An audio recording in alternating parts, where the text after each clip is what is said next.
There are various reasons for this, but the primary reason is an excessive accumulation of what's called ectopic fat, which means fat where it shouldn't be. When your body needs to store calories, it can store it in the form of glycogen, which is in your muscles and liver. It can also store fat under the skin called subcutaneous fat, which is a safe storage of fat. However, once the fat starts depositing inside your belly, in the liver, in the pancreas, around the organs, that is metabolically active or damaging fat. And it is this increasing level of ectopic fat or visceral fat deposition, often with reducing muscle mass, which leads to the cascade of metabolic disease in a person who is genetically predisposed to this. Of course, there are other parameters as well: lack of activity, lack of fitness, gut microbiome dysbiosis, hormonal imbalance, menopause,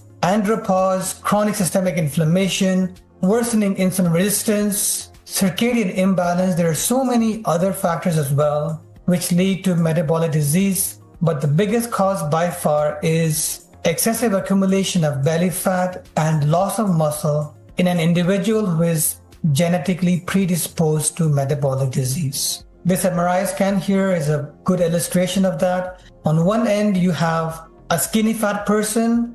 You can see a lot of red, metabolically active, visceral or dangerous fat around the belly. You can also see that there is not a lot of the blue colored under the skin subcutaneous fat, and also not a lot of muscle mass in the legs and shoulders. On the other hand, the other image shows a person who technically has a higher body mass index, but is likely metabolically much healthier, because you can see he's got less metabolically active visceral fat, more muscle mass, and also more subcutaneous safe fat under the skin.